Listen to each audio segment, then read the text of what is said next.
Well, there it is, right there in my neck, a brand new professionally installed titanium replacement disc. Well, I'm just about home from surgery. It went by pretty quick. Left the hospital at about 10:30 this morning, so they needed my room because they were having more surgeries today than they had rooms to accommodate the people after their surgery is over. So they were glad to get rid of me.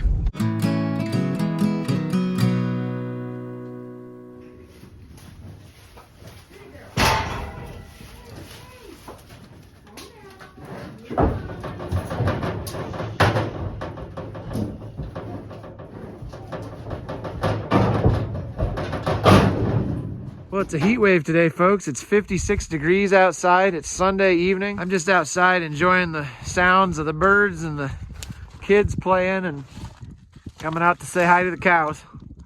It would seem that the herd is in a state of confusion and disarray right now because the bull just left this afternoon. Dad and my brother Ben stopped by and the two of them and Tina got the bull sorted off and loaded up. And so I think they're just kind of looking around trying to figure out where he went. I am doing really well, you guys. I'm off all of the big pain medications. I've had my bandage changed already. We did that yesterday. Everything looks really good. The staples look really good. It's healing very well. There's 10 staples in my neck right here, 10. That's a lot. I got to go back next Monday, the 28th, and get those taken out. But I survived the surgery. My arm feels so much better. My shoulder works like it should. My hand is working again. I can feel my fingers. I don't have all the strength back that I lost yet, but that's going to come along with physical therapy. Everything just went really, really well. I really got to take it easy the next couple of weeks. So just kind of standing around, walking around, and sitting around. Not a lot of... They want me to move my neck gently, but they don't want me to move it, quickly or twist it a lot. Shake it around a lot, and I definitely can't fall down, so I got to be careful about where I'm walking and what I'm doing, but I'm healing well. Thank you guys. Thanks for all your concern and your prayers and support. All right, I'm gonna head back inside. I'm pretty well tuckered out. Well, it's snowing and the cows are out of hay, so I thought I'd just throw a couple square bales down so that Ben didn't have to come out tonight and tomorrow. But I go up in the hay mow to put some bales in, and I find a raccoon sleeping on the bales. That's not cool.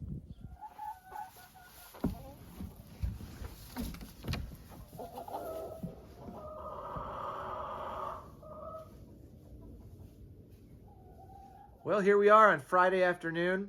I've been out of the bandage for a few days now. They wanted that off for the second week at home. And then Monday, this coming Monday already, I go back for x-rays, get the staples out. If everything is going well, they should clear me for driving again, which is going to be amazing because Tina's been having to drive me to physical therapy twice a week and my checkups and everything.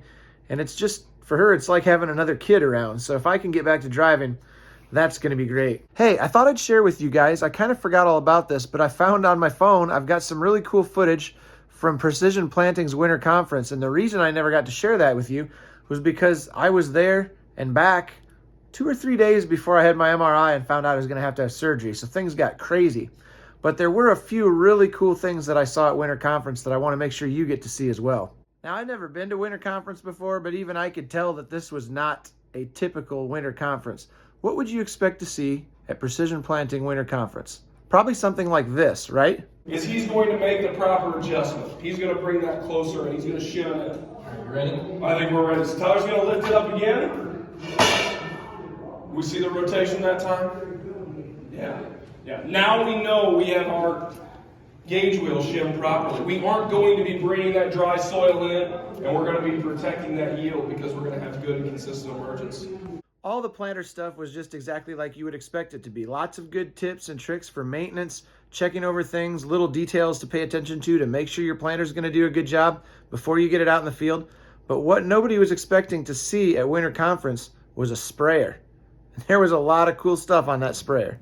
One of the cool things they were doing with this sprayer was they had a retrofit kit on it that was able to control each individual nozzle electronically so that you could use the same size orifice and vary your ground speed up and down without changing the pressure at the nozzle, which is really important for droplet size. Check this out. We're actually only spraying roughly 50% of the time to do that. So now if Jordan speeds up to about 10 mile an hour, that duty cycle will go up. So basically we're spraying more or a higher percent of the time. So now we're spraying 75% of the time. So that 08 nozzle is acting kind of like an 06, but that still maintains our pressure of 60 psi. They showed off another system called Reclaim that actually allows you to prime your spray boom without ever spraying any chemical out onto the ground. And then probably the thing most people spent the most time talking about on their truck ride home was this Vision module. Check out what they can do with the Vision module. On the blue line, that gives us the maximum amount of margin on the left and the right between the tire and the crop. The white line is the current path that the sprayer is on. So if we left the sprayer alone, that's the path that the sprayer would go. And so between the camera module and the 2020, we are constantly adjusting the steering of the sprayer. And we're going to go ahead and turn on the Symphony nozzle control system. So what happens? Right, the Vision modules are monitoring and they're actually detecting where is a weed, where is a plant, and what sort of plant is it. So as you can tell, they're spraying by the water hemp. So now I take a little small Morning Glory, right? I'll go ahead and set him over here. Let's see what happens. So he comes on. So again, it's not just detecting a green pixel or brown pixel.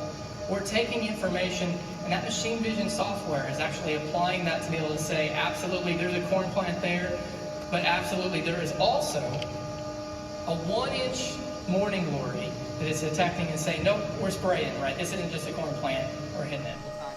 So we'll switch it up like this. Right? And I go ahead and replace it with a corn plant. Put a weed over here next to it. It's going to turn that nozzle on. And then I remove them entirely, and it should say, nope, that's just a corn plant. I don't know about you, but I think that is some pretty cool stuff. And even cooler is the fact that this is technology that's going to get retrofit onto older sprayers that farmers already have in their sheds. They don't have to go out and buy the very latest sprayer to be able to have access to this kind of stuff. Now me, I'm a planter guy. I get really excited about the planter and I can't wait. In fact, about 3 or 4 weeks from now, our planter is going to come out of the shed and get ready to roll. I've got some people lined up to help me work on it. I'm probably just going to be standing there telling them what to do for the most part because I won't be able to do any heavy lifting or anything yet.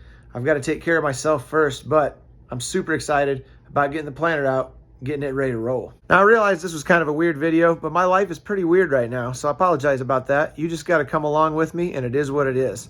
Hopefully the next time you see me, there won't be any staples in my neck, and I'll be behind the wheel of my pickup again. Thank you so much for the overwhelming support and all the prayers and all the encouraging messages. I really appreciate it. Thanks for being here. I'll see you next time.